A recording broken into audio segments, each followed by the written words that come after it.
If you lost your job tomorrow, how long could you actually survive? A week? A month? I remember sitting in my car in late 2024 staring at my banking app. My paycheck had just landed. After taxes, insurance, and retirement contributions, the number looked fine. On paper, I was doing well. But when I pulled up my expenses, rent, student loans, car payment, groceries, utilities, I realized something that made my stomach drop. If that paycheck stopped for even 30 days, my entire life would start to unravel, and I wasn't alone. In 2025, roughly 67% of Americans report living paycheck to paycheck. That includes people with degrees, careers, and six-figure incomes. That's not failure. That's a system problem. In this video, I want to show you how I stopped trading my life for a paycheck. Not by quitting, not by hustling harder, but by changing the structure that kept me dependent. And stay with me, because in a few minutes I'll show you the exact shift that made my job optional instead of necessary. Or for a long time, I thought the solution was simple. Work harder, climb faster, earn more. I did what you're supposed to do.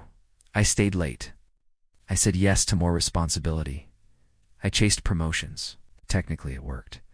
My salary went up. One year it was 5%. Another year it was 3.5%. But something strange happened. My life didn't feel any easier.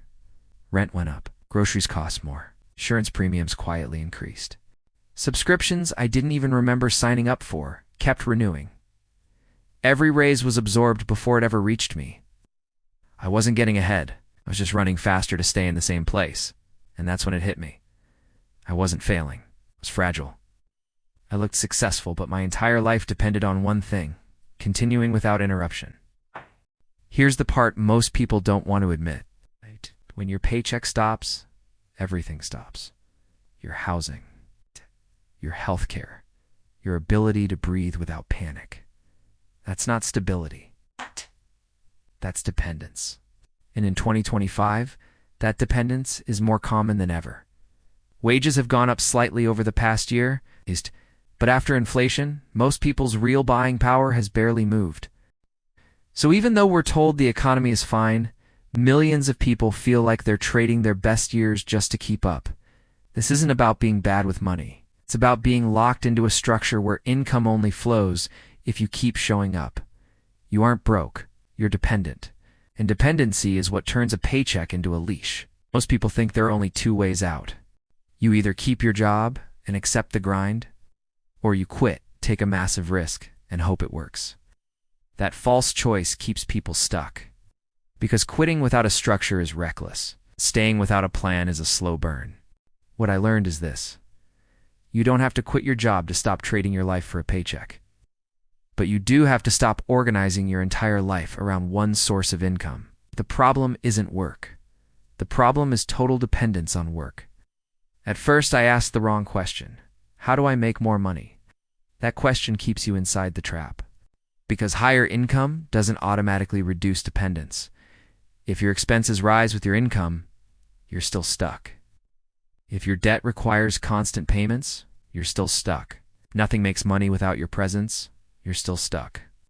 The real question is different. How do I make my life less fragile?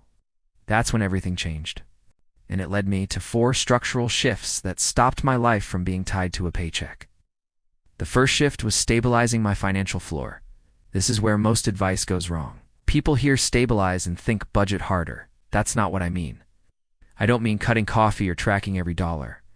I mean identifying the fixed pressures in your life that force you to keep working no matter what. Rent that eats half your income.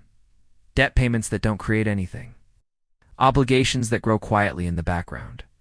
In 2025, a large portion of American households spend nearly all of their income just covering essentials. That means there's no margin for error, no buffer, and no room to design an exit. So the goal here isn't deprivation. It's reducing the pressure that keeps you obedient to your paycheck. Because here's the uncomfortable truth. This is where most people stop.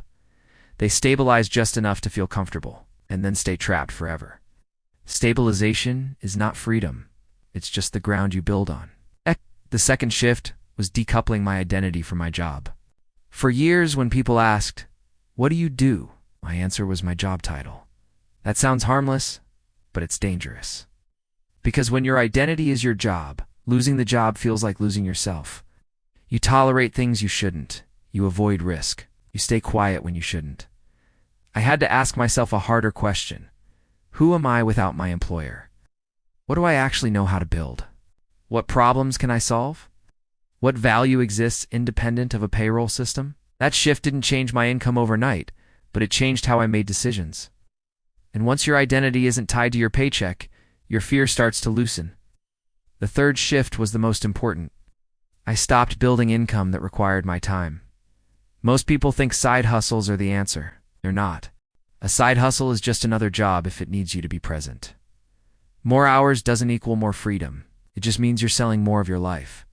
The goal isn't extra income. The goal is income that continues when you don't show up. At first, this felt abstract. Then something small happened. For the first time, money came in that wasn't tied to my hours. It didn't replace my salary. It didn't make me rich. But it did something far more important. It proved that my life didn't have to be funded by one source. That single moment did more for my sense of freedom than any raise ever had. The fourth shift was reclaiming optionality. This is where everything flips. Freedom doesn't feel like luxury. It feels like calm. It feels like knowing that if your job changes, your life doesn't collapse with it. In 2025, many Americans live with constant low-grade anxiety about work. Layoffs, restructuring, burnout. Not because they hate working, but because losing a job feels existential. Optionality changes that. Optionality means you work because you choose to, not because stopping would destroy your life. That's when your paycheck stops owning you. Here's the question that rewired everything for me.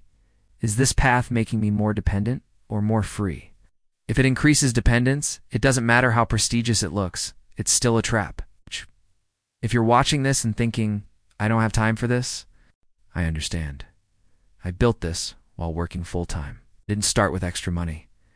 I didn't have a perfect plan. I started by redirecting effort. Instead of putting 100% of my energy into a system that owned my time, I invested a small percentage into building something I owned, quietly, strategically, without burning everything down. That's how real exits are built. Not with dramatic quits, with structural shifts. Most people will spend decades trying to earn their way out. Chasing raises, chasing titles, chasing security. And they'll still feel trapped, because you don't escape by earning more. You escape by designing a life that doesn't require constant selling of your time. That's how I stopped trading my life for a paycheck. It's not by working harder, but by changing the structure underneath everything. In the next video, I'm going to walk you through the first system I built that started replacing my salary. Not theory, not hype. The actual mechanics that reduced my dependence on a paycheck, because once you build one system, you stop chasing income. You start building freedom. If this helped you see your situation more clearly, subscribe. This channel isn't about shortcuts. It's about building a life where money doesn't control your time. You don't need another raise. You need a structure that gives your life back to you. And it starts the moment you stop trading your life for a paycheck.